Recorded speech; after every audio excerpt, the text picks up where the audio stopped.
get a damage dealer because Lapu is pretty good going up against Pyramids as well. It looks like they're picking up the Edom as well as the Export. I mean, it makes sense, not many bursts. I agree with you on the damage outcome. I was leaning more into Paquito. I think Export is like the safest option. But doesn't this allow TODAK to pick up the Paquito? Yes, it does. It does, as a matter of fact. But I mean, one way or another, I think it feels all right for TODAK. It's going to end up being like a dive-heavy EXP laner. Ideally, the Paquito, because at least he can clear up the lane super quickly and participate in the fights earlier than the Export.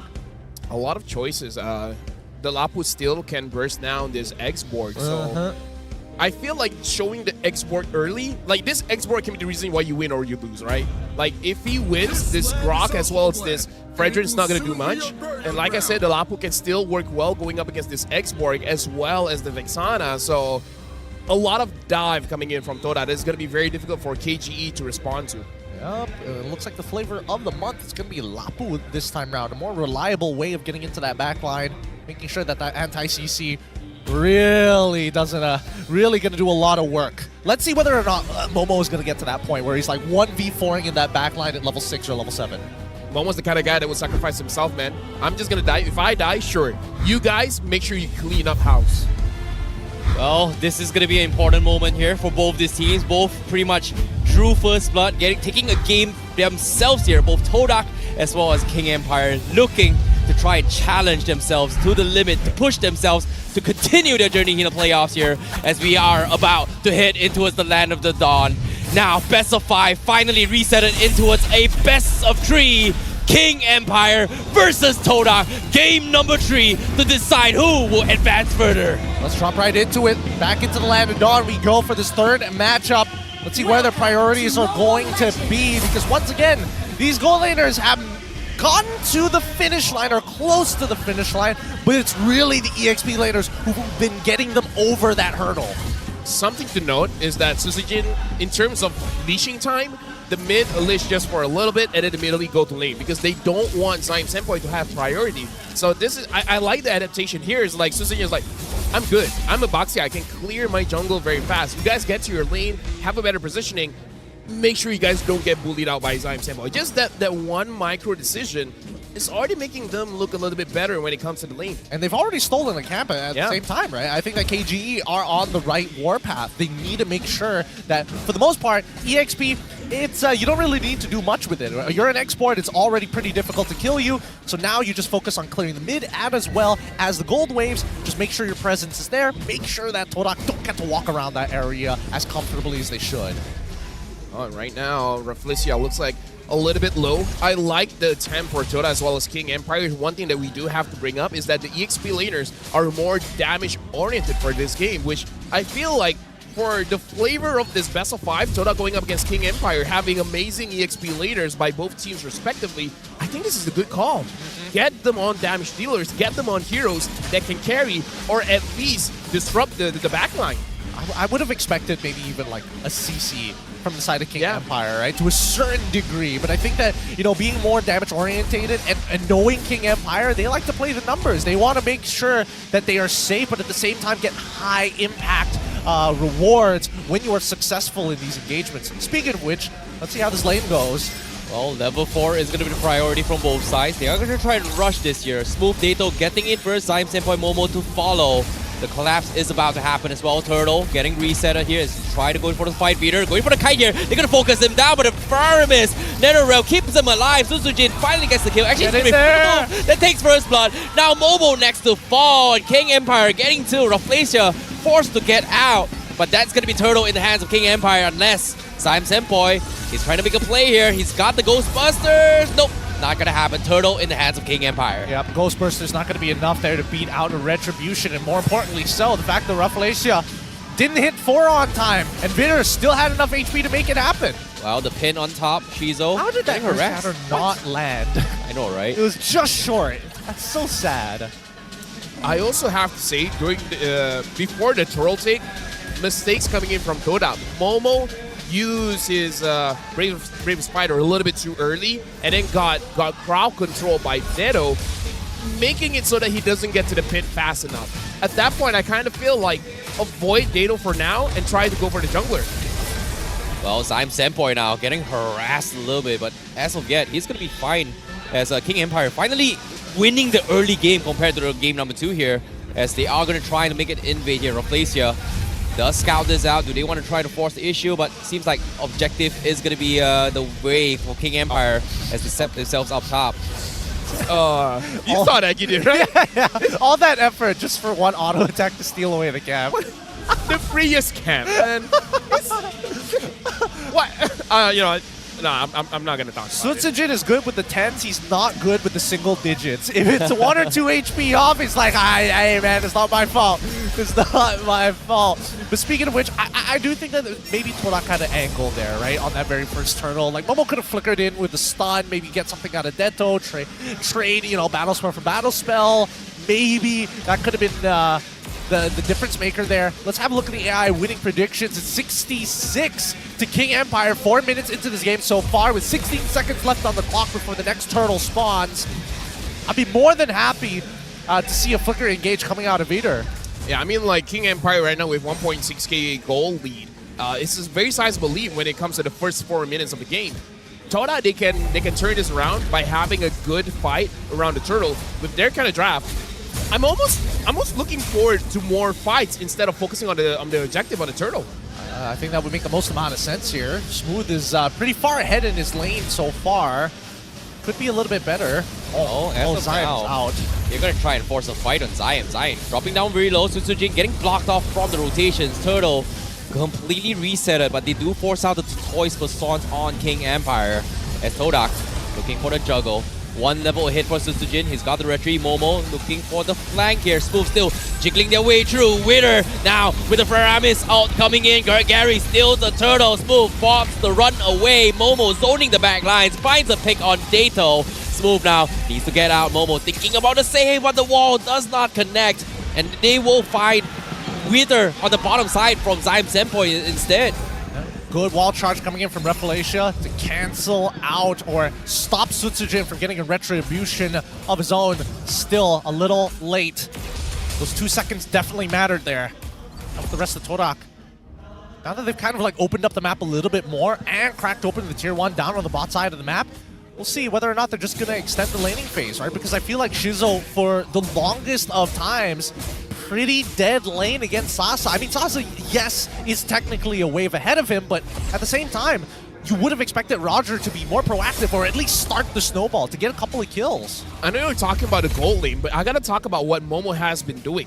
It looks like the idea is before the turtle fight, make sure that the Faraka armor is gone. That's number 1. Oh, before that, Dato gets spotted. Oh my goodness, Dato now getting caught on. They're calling in Sasa for help here. Momo getting escorted with the NetherRealm. He's going to be able to get out for now. KGE, they're thinking about forcing the fight. Shizo is here to show himself, but again, they don't have the burst damage here. They need Dato, and they will disengage. Gideon, I gotta say, I'm gonna talk a little bit about numbers. 3 times, Momo went straight onto Dato. Something happened in this draft where they say, Momo, eyes on Dato. We don't care about anyone else.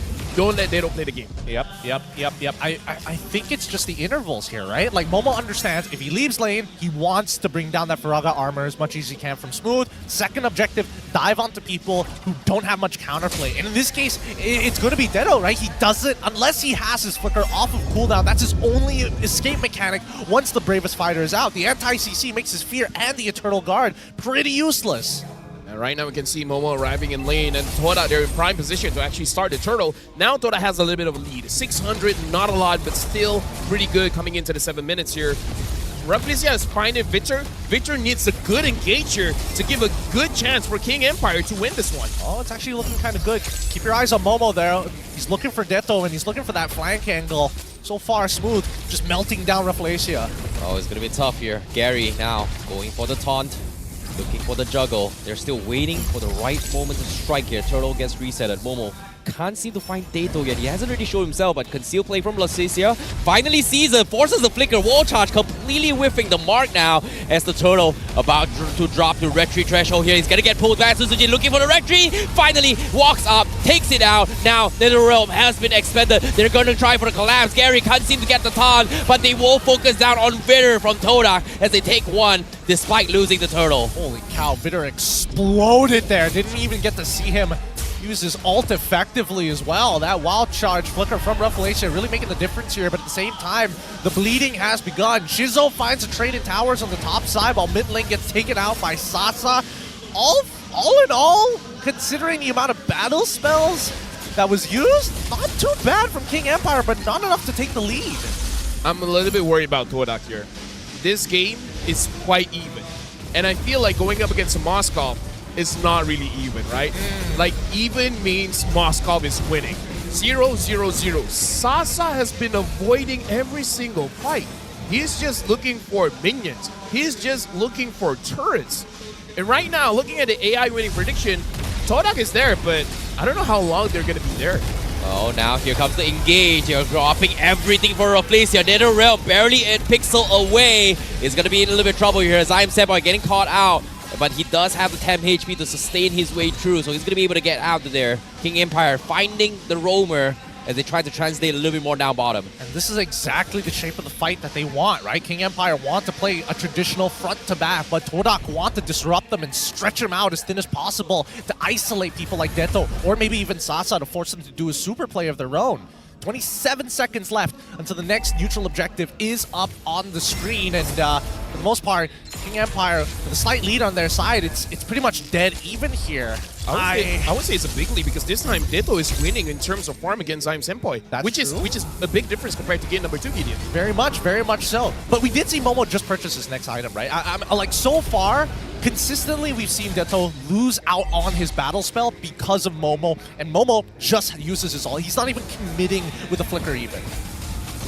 Right now, Rafflesia, taking a lot of damage. Ooh, that's a lot. Well, Rafflesia is going to be able to get out, but at the same time, Sasa is going to be able to take this tier 1 up top. Meanwhile, TODAK, well, they're going to be focusing themselves on the Lord instead right now. Well, right now, Shizo finds Sasa, but it looks like Sasa's the one that finds Shizo. No way, Sasa, you gotta do this. He's gonna go for it as well. No, he's eating a turret. Sasa in trouble. He's gonna get caught out. Mistakes were made, but Smooth will be there to save the day. But he needs to get out. He's got no immortality. He's got no flicker. He's getting chipped away. Rafflesia missing the stun here. Senpai Ghostbuster, last tick. Auto attack will steal the deal. Mistakes were made. 2-for-1 exchange, and now Sutsujin in the Lord pit. They have to juggle this way through, as this Lord is going to be the point of interest for both sides. But KGE 3v4, they're dropping everything on Gary, but Gary will fall. It is going to fall, but Momo finds Dato in the back lines. Retri, Dato, what? He's dead, but he still got the Lord. Dato, how? With the Eternal Guard. And now, Peter gets out. Sutsujin gets out. TODAK, what happened? What? Man, I thought it couldn't get worse for KGE, but they got the Lord at the very least. They did it. They did it, guys. Gideon, I feel like I'll eventually be the villain here, man. Like, I'm questioning Sasa on his abilities, like hitting the turret instead of the player. I mean, there's 3 buttons in the basic attack realm, you know, you can choose. And then, how many times have Sutsujin failed to secure the Lord? Oh, speaking of that, as you touted, Kasaskar as he comes in with the Sika Spear, runs in front of Shizo, takes him out, goal laner out of the equation, as KGE will continue the assault. This is the KGE redemption arc, right? Yeah. They heard it, they're like, okay, LaFell ain't happy with us, we gotta save ourselves, wait for the super play, it's going to happen, keep your eyes on them. Sasa and Bitter, they're the ones who make the difference here, and even Deto. Oh, speaking of Deto right now, Export dropping the last insanity, but as soon as he play that clutch play coming from Senpai with the Nether Realm, keeps him alive. They have to go for the reset. But again, King Empire, they are going to respect this. They are going to focus on the purple buffs instead. They will back out in this fight. Oh, I know a lot of questions are coming to my mind. Like, the Valentino worked so well in game number 2. What made them change the direction? But looking at the game for now, 4,000 goldie for King Empire, and Moskov is almost full build. The only item that he doesn't have for now is the Malefic Roar. So he's online. The moment he sees someone, he's going for the kill. Well, to be fair, I don't even think he needs the Malefic Roar anymore. For the most part, especially like his main targets that he wants to like continuously auto attack. Even Fredrin, not that strong at this point in time, considering that he's mainly doing like DHS damage, right? Something to note as well, looks like Momo is going full damage here on the Lapu Lapu.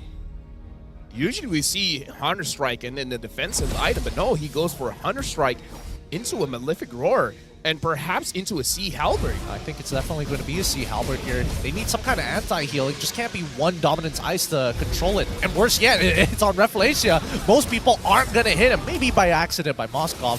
But for the most part, you can avoid it. TODAK now on the back foot. 5k lead for the side of King Empire off of that Lord. And as expected, no inhibitors taken down for the time being.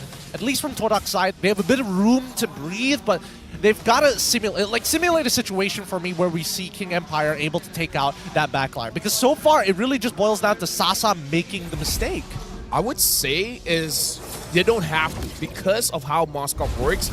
Just by hitting the front line, just by chance you're going to hit the back line. So I kind of feel like peel for Sasa, let him free hit Gary, free hit Momo, free hit Reflecia. Basically look at TODAK like an onion and just peel them one by one by one by one. Because Shizo without Reflecia, without Gary, without Momo, he's not going to march forward. So I kind of feel like they don't even have to go to the back line. Just deal with the wall in front of you. I see. I do think that Reflecia is like Wall Charge is by far one of the stronger ultimates on top of the Netherrealm, of course. But for the most part, it's how many people can he actually knock up with it, right? Even if he goes for a priority target like Sasa, that's just a Purify you get out at most. Maybe you target Deto or, I would argue, Sutsujin and Vitter, who have been his main targets for the majority of these Lord fights. Oh, it is going to be tough, right? Like, I feel like majority of these fights has always been trying to find a isolated target. And so far, Momo is doing a fantastic job just making sure that Deto gets taken out first. But even then, he's tried a lot of times now. Yeah, I kind of feel like the idea is definitely for Momo to go to the back line. But now he has to change targets, right? He has to go for Sasa because Sasa is going to be the one that's going to be destroying the front line. And Gideon, you called it out. Sasa doesn't need a Malefic Roar, so he goes for the Rose Gold Meteor for a little bit more protection. Yeah, he just doesn't want to get bursted down. For the most part, like, he barely interacts with Shizo. He only finds Shizo towards the end or the second last person, but wait, this is actually a really good position. Okay. Wait, is TODAK not going to posture for this? Wait, they're actually going to rush this. Wait, huh? Where? Huh? What? TODAK? I mean, like, Smooth did a good job, right? He made sure that Gary has no avenue to go in. And TODAK, they had to deal with the side lanes, so they don't have the numbers. They couldn't fight back. Unfortunate. A good setup from King Empire Esports. At least this time, they're doing their chores. Not like previous game where they were always late to do their chores and TODAK always had control over this Lord. Now we're seeing the reverse. With this Luminous Lord, guaranteed an inhib in the mid. Oh boy, now Lord's coming in. TODAK, they have made a small blunder here. Tried to go for a flank, did not expect the Lord to be taken down that quickly. Now inhibitors will fall. They're going to be dropping everything on Gary. Concealed play from Reflecia gets scout out 2-man wall charge, but where's the follow-up? Sutsujin will survive, but the counter play from Deto catches Gary. He needs to get out Netherrealm preemptively, but it misses.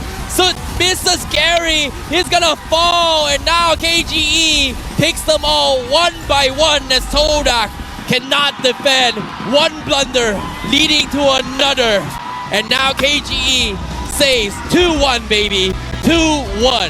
Ooh, a beautiful front to back. Exactly what KGE was looking for. No angles for them to get in. EXP laid a difference here. Oh my goodness. Well, now we definitely got a game. And Sasa is making a name for himself, even though, like, he's the best.